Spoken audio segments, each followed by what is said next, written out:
Good morning. Thank you for joining us for our coffee conversations today. I'm Janida. I'm so excited to have Jessica Gardner here with us today. We're going to talk about wig care and beautification.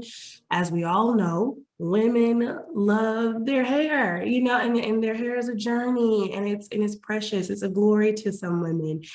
So I really love that we're going to talk about this topic today and specific to the breast cancer community where one of the trademarks of chemotherapy is hair loss, right? Like it's a huge deal. So really, really interested to see some tips that Jessica might have and some facts that we need to know about. Jessica, welcome. Thank you for joining us. Thank you. Good morning. Thank you. Yeah, so go ahead, tell us about you, what you do, and all of that.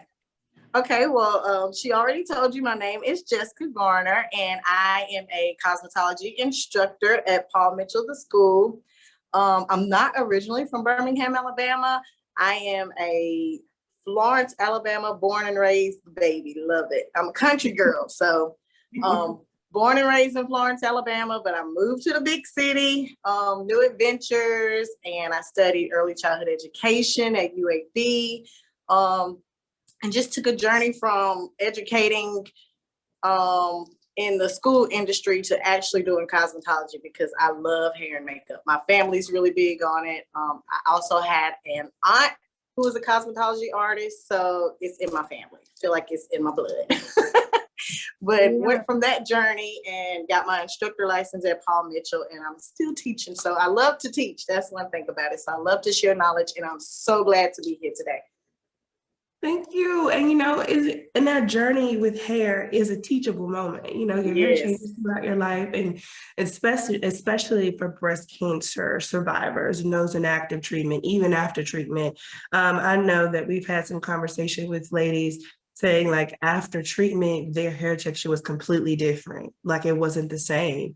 But before we get into that, like something that we really wanted to hone in today and kind of just know more about is what is wig care, right? Like, because you think about a wig, you just think about you put it on, you take it off, you put it on, you take it off. But there are other things in the midst of that. Like, how do you position it? How do you find out what's right? Sometimes you can get a wig that hurts your head. Like, how can you prevent that, right? And so kind of wanted to know, what does wig care mean? And how can one know what to expect when caring for a wig? Okay, absolutely. I'll jump into it. So when I first started wearing wigs, I was really young actually. And it's so funny that I say I'm wearing wigs now in my 30s, because when I was little, I used to make fun of my mother and my grandmother and their wigs. And it's crazy. And I don't think I realized that I was more so obsessed with them because it gave them a different look. I told my mom it gave her a different personality. When you throw on that wig, you turn into like Beyonce sometimes or a whole new creature. And I loved it. I love what a wig could do for someone. And the more wigs came out, I discovered that they can be more natural looking. They could be fun, exciting, diverse. And I had to understand what wig care actually was, because when I started, the different wigs that I purchased were all synthetic. There wasn't a big variety of human hair wigs. There were synthetic wigs. There were like fiber wigs. So wigs can have different material. I learned that. And I actually didn't learn all of that in school before I started wearing wigs. I actually started wearing wigs before I entered cosmetology school. So when I started researching about wig care to take care of my actual hair under my wig, I had to learn how often I needed to wash it. So cleansing is important when you mention wig care. I needed to know what products to put on it. So that's another good tip with wig care. You need to know cleansing. You need to know the products to use on it. And a lot of people don't realize you can use products on wigs. So that's important.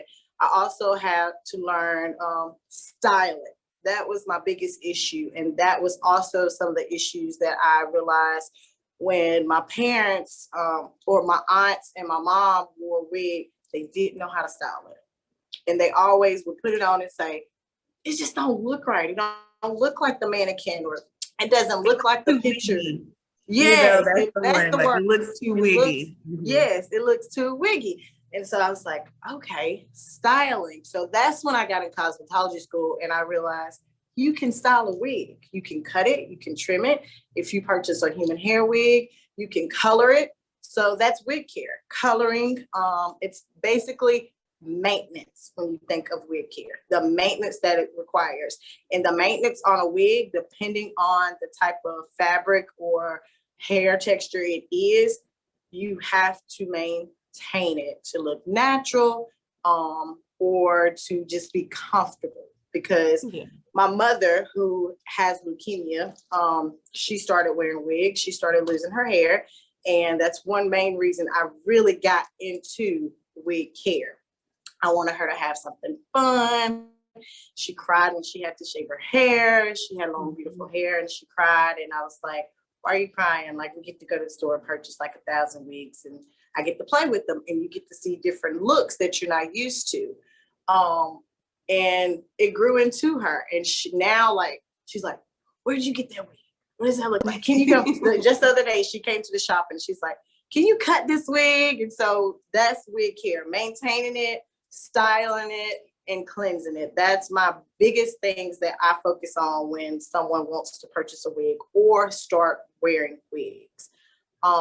So it's really important that when you do go to purchase a wig, or when you do decide to wear a wig, to make sure that you maybe consult with a professional if you have no idea what you're doing, or if you feel like the wig just makes you uncomfortable, because they could put you in a different comfort level in wearing a wig just by styling it, just by coloring it, and just by cutting. So. And I think it's important too to know what kind of wig that you're buying, right? Like you're not going to be able to treat a, virgin wig the same as you would a synthetic wig. Like they're very different care. So, I mean, if you're not familiar with that yet, like it'd probably be best to just go to someone who knows about the different types of material that it's made out of. Off the top of your head, like, can you kind of point out some of those differences that people need to know about as it relates to if they pick a wig that's fully synthetic versus, a human hair wig? Like, what are some differences between those that people can expect? Okay. So when you purchase a synthetic wig, it is a fabric. It's like a material. And this one that I have on right now, I actually have on a wig. This one I have on now, it is a synthetic wig. So I know in the old times when they made synthetic wigs, they were a little more wiggy looking. And now some of the synthetic wigs have a more natural hair appearance. So when you get a synthetic wig, it's going to maintain a curl. It's going to maintain the style. So you're not going to have to style it as much as you would a human hair wig. When we say human hair wig, it is absolutely that. Human hair. If you curl it, you go to sleep, your curls are going to drop that night. So you may have to get up and style it again. If it's a straight hair wig, there are different textures in human hair wigs as well. So that depends on how you style it. They make human hair wigs that have the natural curly texture like I have, that will hold a wavy style or look that you don't have to maintain as much. And I often tell my clients, if they don't like to do a lot of maintenance to their wigs, get something that has a natural curl. Easier to maintain, lasts longer, and it looks more natural to me than versus getting a straight wig and they have to get up every morning and style it, or have to color it. Once you color it, you may have to recolor it, because if you use a semi-permanent color on a human hair wig, it's going to fade away just as if you were coloring your natural hair before you started wearing a wig. And for synthetic wigs, you won't lose your color. That's what I love about them. You don't lose your color. You don't lose the texture and style to it unless you change it or adjust it. Like I styled this one by cutting some of the length out of it, so it gets a different look if I cut it. But if I cut it, I'm not losing my curl because it's synthetic. It's a fiber. It holds that curl. It maintains. What's something else about human hair wigs? Human hair wigs last longer than synthetic wigs. Oh, really? Yep. Synthetic and fiber wigs tend to mat up, or they may tangle up, so they don't last as long. They are also going to be less expensive. Human hair wigs are going to be pretty expensive. And one thing that I do tell my clients, be mindful of when you purchase human hair wigs, especially if you purchase them online, because you could get scammed. May say human hair wig, but you may get human and a fabric mixed in that wig. So you want to make sure that when you purchase a human hair wig, that when you invest, I call it an investment. I tell people if you're going to purchase, expensive. It can get very expensive. It's an investment. And just like we invest in our health when we eat and purchase food, and we want to invest in our hair if it's something that we're going to continue to wear throughout our life. So when you purchase that investment, make sure that it's a natural product. Read the reviews. It's very important to read the reviews from a vendor. And if you're purchasing a human hair wig for the first time, I suggest that you actually go to a beauty supply or wig store. So then you have one-on-one conversation and reviews with the workers in the store that can give you more information about it. So that's the main things that I think makes a synthetic or fabric wig different from a human hair wig. Human hair, more expensive.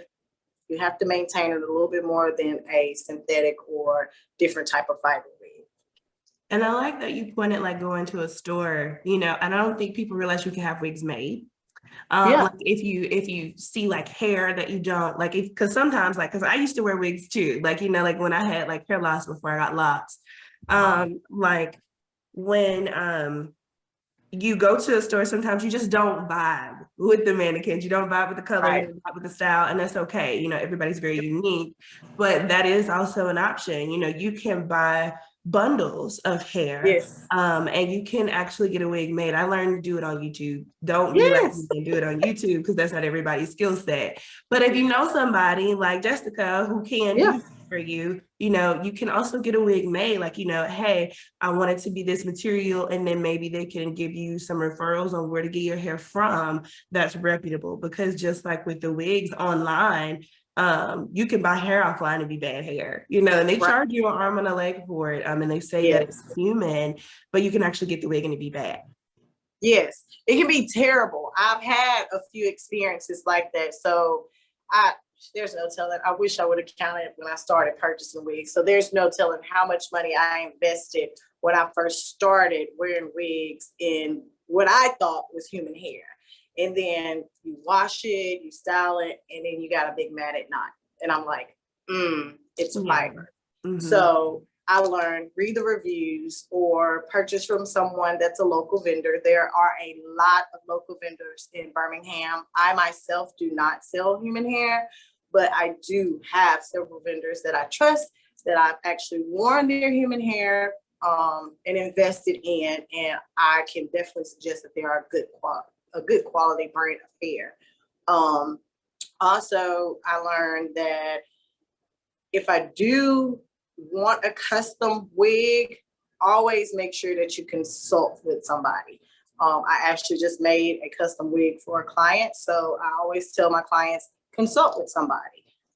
Make sure that when you go to color it or you decide to color it, that it's the actual color you want, because you can send a picture, but actually looking at it in person is more important than just sending your stylist a picture, because you actually want to see what it looks like in the sunlight, what it looks like in a darker shade of light, so that you're not dissatisfied with a custom wig that you've invested in, because it can be a huge investment, but it's going to last you for about a year or two if you make that investment. And as we kind of talk about a little bit of, the whole like making your own wig, I know like most wigs have the clips.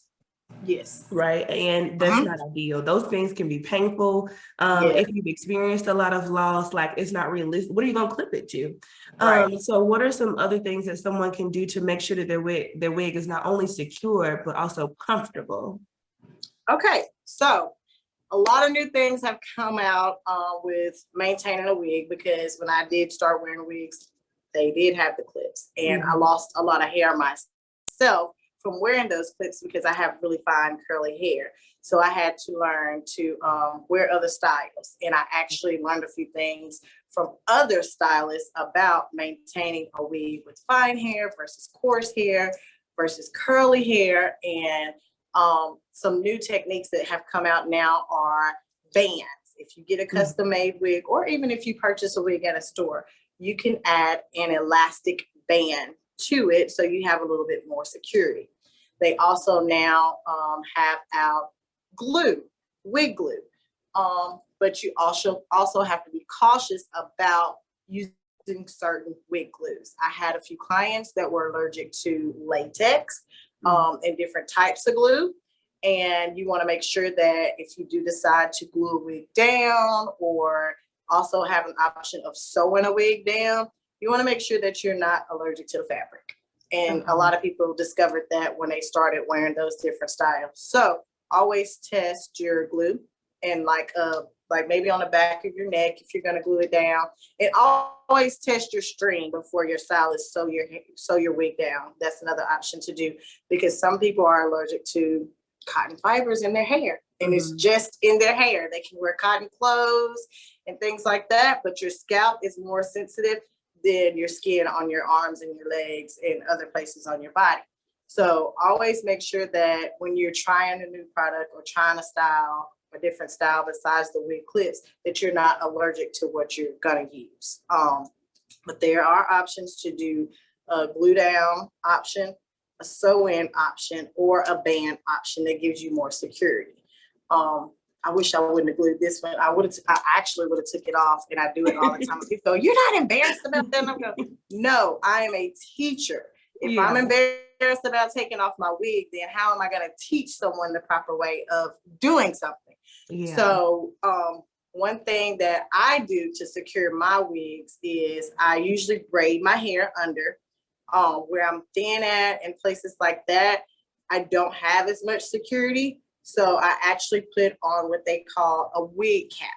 So when you put on a wig cap, a lot of people don't realize you need to secure the wig cap because you get a lot of sliding, and you can sit there and you're like, my wig's back here. And I'm sitting here talking to somebody, but my wig is back here. And that has happened to me several times. And I actually had to learn from another instructor, secure that wig cap down to your actual braids or your hair. So one way I secure my wig down is I use bobby pins.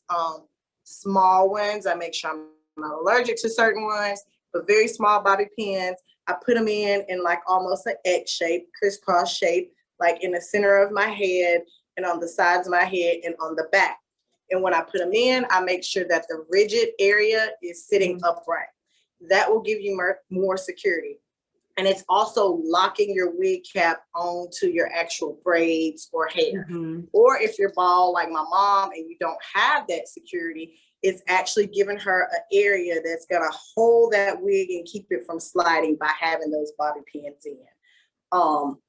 And I realized that it's not irritating to her scalp. And that's one thing a lot of my clients worry about, if the bobby pins are going to be irritating to their scalp, but it is not.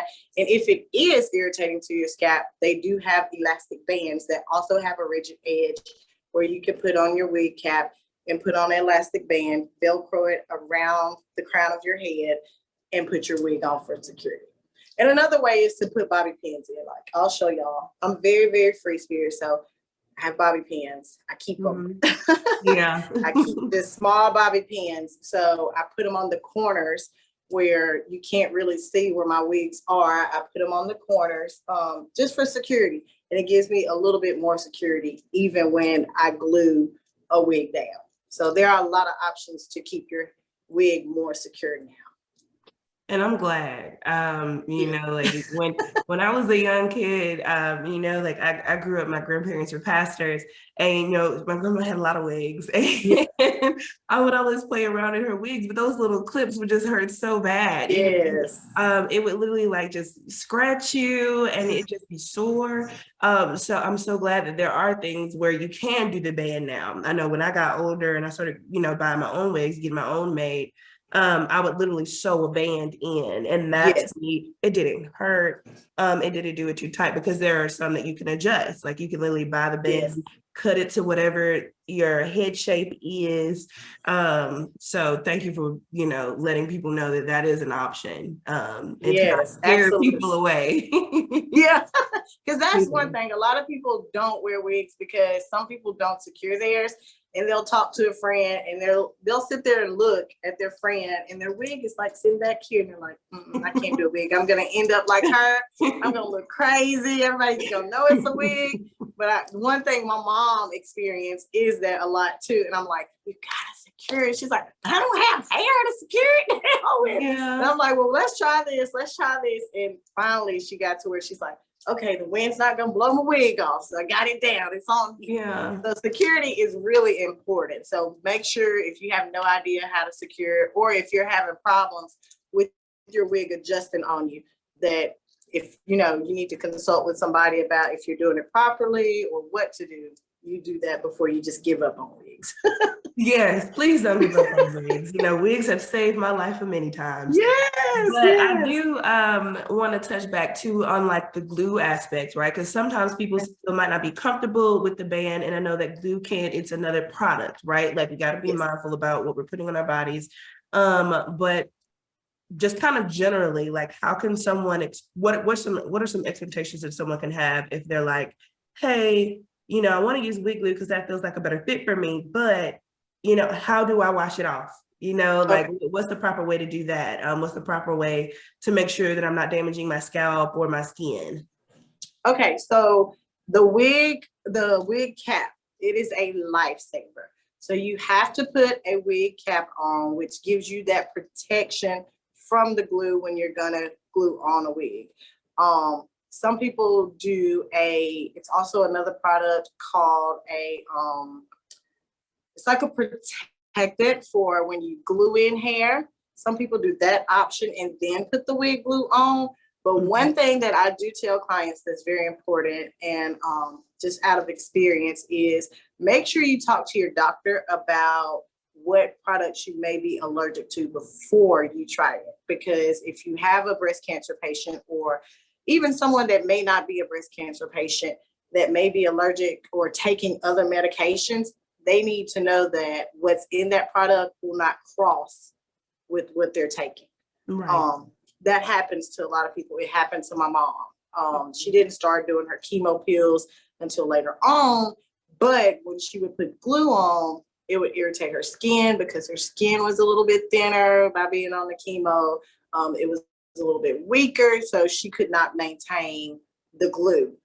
She always had like an irritated area where it almost looked burnt, and you can have a chemical burn from actual wig glue if you do not make sure that the medications you're taking or other products you're using do not cross or like disagree with what you have. But a good option about having wig glue is that you can secure it. You won't have to worry about it not going anywhere. But you can protect it also and protect your hair by putting a proper wig cap on. And I would say don't try to do it by yourself. When you do it for the first time, make sure you go to a stylist and consult with them so you know how to do it properly. Because if you do it the wrong way, you can lose your hair. And a lot of people have lost their hair by just trying to rip it off. And they do make glue removal. You can also use like an over-the-counter product as simple as coconut oil. Any types of oils that you're not allergic to rub it in where that area has glue. You let it sit for a while and it'll roll up the glue, and you can wash it and remove it correctly without having any irritation or hair loss, because it's actually going to remove it from your hair follicle and not pull your hair follicle out if you add some oil or product like that. A lot of people have tried to use alcohol, but I don't suggest alcohol, although it will remove it because it will dry out your actual hair. So there's wig glue removal, and then you can also use something as basic as a coconut oil or olive oil that's over the counter that may be in your kitchen cabinet to remove your wig. and then you can wash that out of your wig and your hair and maintain it again properly as before. So with the glue, say they don't want to, I'm lazy. I could not imagine myself like washing glue out every day when I took my wig off. And so like, what are some tips? Like, do you think that if somebody uses glue, like, well, not even do you think that, but do they have to, wash it every day? Like if somebody chooses, like, I want to be glued, I want to be secure, do they need to do this process daily? So every time they put it on, they need to do this, or can they just throw a bonnet on and go to sleep? They can throw a bonnet on and go to sleep. When you glue a wig down, how I would maintain this, number one, because it's synthetic, if I don't put on some type of bonnet or product to tie it up, then I'm going to get frizz because it is a synthetic wig. When you have human hair, if you glue it down, you don't even have to actually wear a bonnet because the human hair is going to be styled. It's going to be just like waking up in the morning as if it's your real hair.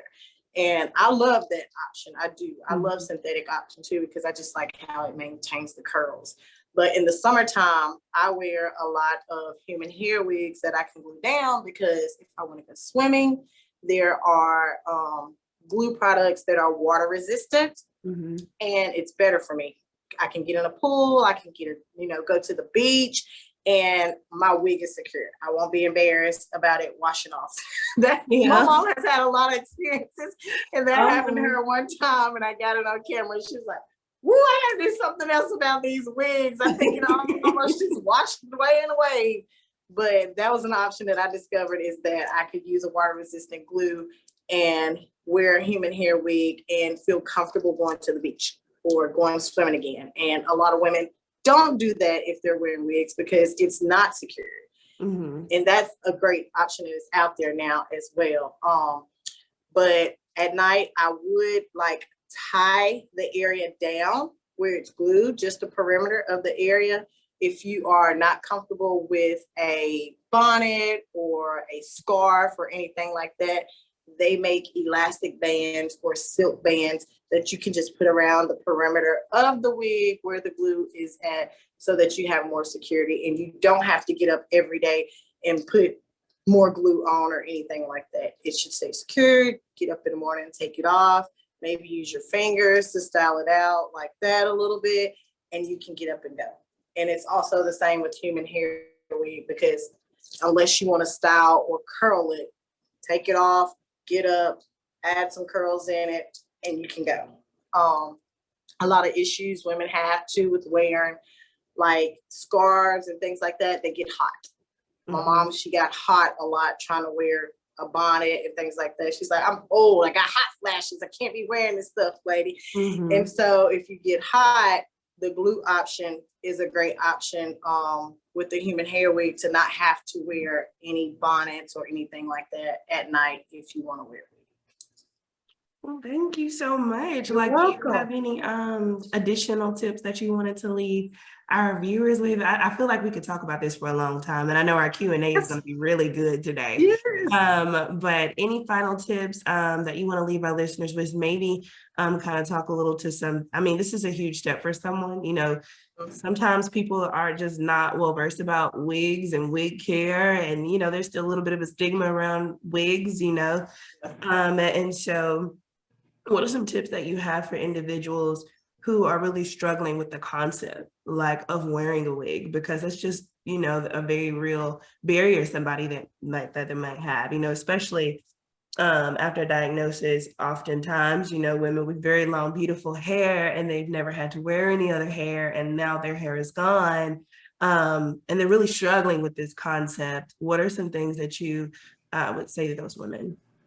So one thing I like to say, and I love encouraging women about being beautiful, because when I was young, I wasn't as confident, but I actually had like a head full of hair like the wig I'm wearing now. And it's just because we put so much pressure on beauty and what's beautiful. You're beautiful the way you are, number one. You're beautiful the way you are. And don't be afraid to wear a wig just to have another option or just to increase your self-esteem, because you never know if it's going to increase your self-esteem or decrease your self-esteem. But never be afraid of change. That's one thing I tell women. Never be afraid change. We're changing, we're growing daily. That's how it is for me with wearing a wig. I had to stop being afraid of change and realize that I'm getting a little older. I may lose some hair. And even as a cosmetology instructor, that was my biggest fear, was losing my hair. But you never know how your body's going to change. You never know how it's going to stress. And we can't stop some of those changes sometimes. So I say walk into a new season and a new change that could actually make you feel so much more confident than you've ever felt before. You may have this fear and then you may turn into like a wig pro. Yeah. You never know. And that could change somebody's life. And it changed mine. I went from like, oh my God, my mom is gonna have to walk around bald headed. It's almost a little embarrassing. Then I realized it's not embarrassing. She's beautiful with or without her hair. And the fact that I do have the option to help her take care of her hair when she does have low self-esteem is actually changing her life because I was open to change. So number one, do not fear wearing a wig. Don't fear it. We all have experienced that wig sliding back or the wind blowing and you feel like it's going somewhere, but there are options out there now to secure your wig. You just have to consult with the proper person to make sure that you are comfortable. So don't be afraid of trying a wig. Number two, don't be stuck on one type of wig. Be versatile. Try all different styles. You can go in the store and try on as many wigs as you want to if you go to a beauty supply store. So don't be afraid of new colors. Don't be afraid of new styles, new shapes, new lengths. Don't be afraid. That's the beauty of wigs. Number three, be mindful of what you purchase, because when you do start wearing wigs, I consider it to be an investment. So make sure you make a smart investment. Read your reviews. Ask other people about it, that may be wearing wigs. Don't be afraid to have that conversation. If you walk up to somebody, if you know they're wearing a wig or not, just go, hey, do you know anything about wigs? I'm looking to purchase a wig, but I'm afraid because of XYZ. Don't be afraid to have that conversation. Open up to that. Number three, I tell my mom all the time, don't feel like that. How can I explain it to her? Don't feel like that a wig is hindering you from your beauty. That's what I tell people. Don't feel hindered because you have to wear a wig. You don't have to wear a wig. You can wear that bald head. There's other options besides a wig when you start to lose your hair. There's hats, there's scarves. So try other options if the wig does not work for you. May not work for you, and that is totally fine. Try other options. Losing your hair is not the end of the world. You still have life in your body. You're still breathing and you're still here. So that's the main important thing when you think about wearing wigs or even trying wigs. And just be confident. That's number one. Be confident in what you do. Be confident. You may not feel confident, but even if you feel like it's the end of the world, walk around like, I know I'm cute today in that wig. Because somebody may stop you and go, I love your hair. And you can go, girl, it's a wig. And then like that just gives you like more confidence because you're like, oh, she didn't even realize it was my real hair, a wig, it's not my real hair. And somebody said I look nice in it. So walk around with confidence and you feel more confident when you have to wear something like a wig after losing your hair or having an experience with hair loss. So just be confident and be thankful that you're alive to even be able to wear a wig. Thank you so much, Jessica. And You're welcome. I'm so glad we kind of went over so many of the different topics and some of the layers to wigs, right? Like there are different ways to secure it, and you can get it styled, you can get it made. There are different types that work with your lifestyle. Like I didn't even think about it until you said it, like wig caps, like, you can get a hat literally, and then just the back, hair, there are so many different things out there now. So thank you so much for your time, Absolutely, for everything. And I know that we have a wig library that you helped us with. And so we're very grateful for that. And continue to assist others and, just be such a sunlight to others. And because hair is a very personal journey. Yes. And so thank you. And we have You're enjoyed welcome. having you. You're so welcome. Thank you for having me. Thank you for this opportunity. I am so grateful to be able to share with women and men. You know, men wear hair pieces as well. So I'm grateful to share with anybody when it comes to building confidence and feeling better about yourself.